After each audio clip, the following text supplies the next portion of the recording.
नमस्कार दोस्तों, मैं राकेश नंदी। मेरी चैनल में आप सभी का बहुत बहुत स्वागत है। दोस्तों, मॉरेटोरियम के दरमियान हाईएस्ट रेट ऑफ इंटरेस्ट जिस प्रोडक्ट का हुआ है वो है क्रेडिट कार्ड। दोस्तों, क्रेडिट कार्ड पे मंथली बेसिस पे अगर आप उसका पेमेंट स्किप करते हो तो कंपाउंडिंग रेट ऑफ इंटरेस्ट पे इसका प्रिंसिपल है वो बढ़ता जाता है। दोस्तों, आज की वीडियो में मैं आपको बताने वाला हूं ऐसी 5 टिप्स जिसको आप फॉलो करके आपका क्रेडिट कार्ड का outstanding principal, rate of interest कम कर सकते हैं, यहां तक कि डेट फ्री, कर्ज मुक्त हो सकते हैं। दोस्तों, ये 5 टिप कौन सी है जानने के लिए दोस्तों शुरू से आखिर तक मेरा वीडियो ध्यान से देखिए। अगर आपको वीडियो पसंद आता है तो दोस्तों लाइक कीजिए। फाइनेंस रिलेटेड ऐसी अपडेटेड इन्फॉर्मेशन के लिए दोस्तों मेरा चैनल सब्सक्राइब कीजिए और बेल आइकन दबाइए ताकि आने वाले हर एक वीडियो की इंफॉर्मेशन आपको रेगुलरली मिलती रहे। तो दोस्तों शुरू करते हैं आज का वीडियो। दोस्तों, 6 महीने का मॉरेटोरियम पीरियड गवर्नमेंट ने हमें टेम्पररी रिलीफ के लिए दिया था। लोन से टेम्पररी रिलीफ हमें मिले इसके लिए। लेकिन दोस्तों, जैसे ही 6 महीने का मॉरेटोरियम पीरियड खत्म हुआ है उसके बाद अगर मैं क्रेडिट कार्ड की स्पेसिफिकली बात करूं तो आउटस्टैंडिंग प्रिंसिपल, उस पे कंपाउंडिंग इंटरेस्ट और इंटरेस्ट पे इंटरेस्ट, ये इतना उसका बर्डन बढ़ चुका है और ऊपर से अभी इनकम का लॉस हो रहा है, लोगों की जॉब लॉस हो चुकी है, मुनाफे के अंदर कटौती हो रही है। तो दोस्तों ऐसे में ये बर्डन उठाना बहुत मुश्किल हो रहा है। दोस्तों, इस वीडियो के अंदर मैं आपको बताने वाला हूं अगली 5 मिनट में ये 5 टिप्स जिसके थ्रू आप आपका क्रेडिट कार्ड का बर्डन कम कर सकते हैं। दोस्तों, शुरुआत करता हूं मैं पहली टिप से, बैलेंस ट्रांसफर। दोस्तों, अगर आपके पास एक क्रेडिट कार्ड है तो दोस्तों ये एक क्रेडिट कार्ड का अगर बैलेंस आपका बहुत टाइम से चल रहा है और उसका आउटस्टैंडिंग प्रिंसिपल पे कंपाउंडिंग इंटरेस्ट चल रहा है तो आप नए सिरे से एक और क्रेडिट कार्ड के लिए आपके बैलेंस ट्रांसफर कर सकते हैं। इसमें आपको फायदा यह होगा दोस्तों कि आपका जो पुराना क्रेडिट कार्ड चल रहा था उसके अंदर टाइम लिमिट काफी लंबे समय से ये चल रहा था, तो ये टाइम लिमिट बढ़ने की वजह से इंटरेस्ट पे इंटरेस्ट जो होता है वो कंपाउंडिंग इंटरेस्ट में बहुत ज्यादा इफेक्ट करता है। अगर आपका बैलेंस ट्रांसफर करते हैं, आप नया क्रेडिट कार्ड के लिए अप्लाई करते हैं तो दोस्तों इसके अंदर ये फायदा होगा कि आपका नया क्रेडिट कार्ड पे जो बैलेंस है उसमें 0 से शुरुआत होगी। मीनवाइल अगर आपकी इनकम के अंदर आपका एडजस्टमेंट हो जाता है और लिक्विडिटी है वो थोड़ी स्मूथ हो जाती है, उस टाइम के बाद आप आपका क्रेडिट कार्ड का जो पेमेंट है वो नए सिरे से शुरू कर सकते हैं और उसको बढ़ा सकते हैं। दूसरी टिप की दोस्तों मैं बात करूंगा तो pay your minimum dues on priority basis. दोस्तों, अगर आपके पास एक से ज्यादा क्रेडिट कार्ड है तो सबसे पहली प्रायोरिटी आपको देनी है जिस क्रेडिट कार्ड का सबसे ज्यादा रेट ऑफ इंटरेस्ट है। हाईएस्ट रेट ऑफ इंटरेस्ट वाले क्रेडिट कार्ड को हमें पहली प्रायोरिटी देनी है। उसके बाद असेंडिंग ऑर्डर के अंदर जाना है, जिसका रेट ऑफ इंटरेस्ट थोड़ा कम है उसको सेकंड प्रायोरिटी देनी है। इसके अंदर दोस्तों आप ये भी कर सकते हैं कि मिनिमम ड्यूज को फॉलो करना है।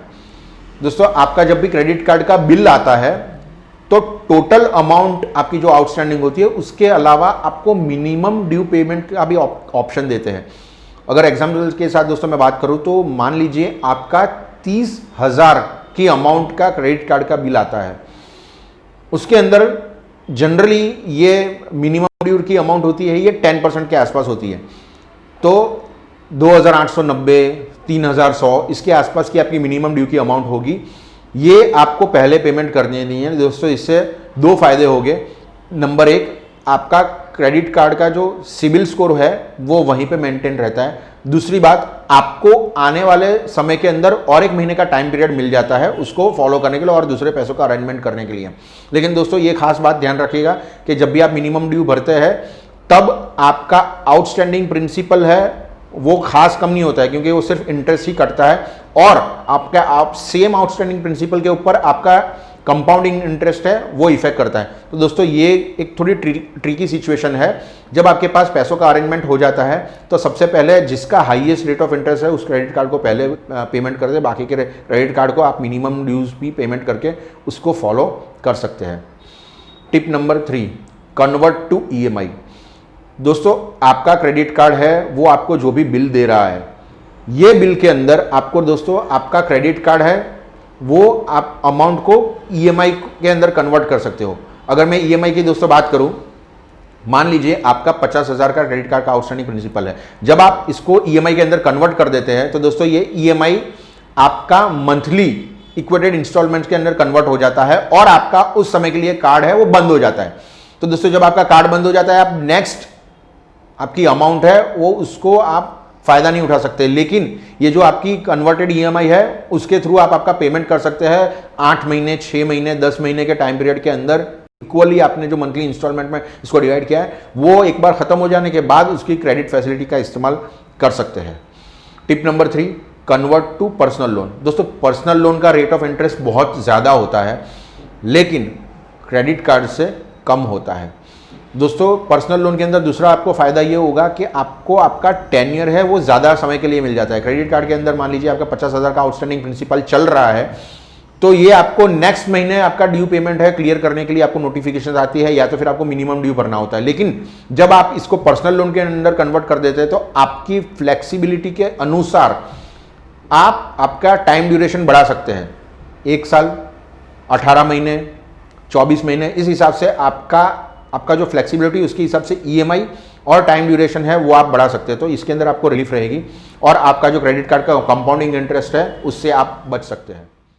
दोस्तों मैं लास्ट टिप की बात करूं तो रिड्यूस योर एक्सपेंसेस। दोस्तों आपका जो क्रेडिट कार्ड होता है वो इंटरेस्ट पे इंटरेस्ट आपको चार्ज करेगा।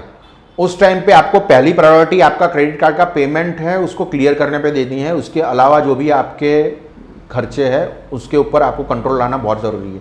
मान लीजिए आपका 1 लाख की क्रेडिट लिमिट का कार्ड आपके पास है, आपने अभी तक 50,000 है उसको यूज़ किए है।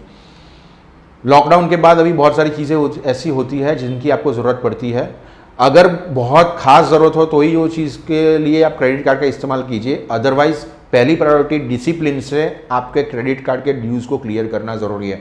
अदरवाइज़ इंटरेस्ट पे इंटरेस्ट आपको कहाँ पहुँचा देगा उसका आपको अंदाज़ा भी नहीं रहेगा। कुछ लोग क्या करते हैं, मोबाइल ले लिया, लैपटॉप ले लिया, आपके पास क्रेडिट लिमिट है बाद में पैसे भर देंगे, इस तरह से उसका इस्तेमाल मत कीजिए। दोस्तों पहली प्रायोरिटी है वो आपका क्रेडिट कार्ड का जो ड्यूज़ है उसको ख़त्म करने के लिए। उसके बाद आपकी जो रहने वाली क्रेडिट लिमिट है उसका कुछ अगर इमरजेंसी में इस्तेमाल करना हो तो उसके लिए बाकी रखिए।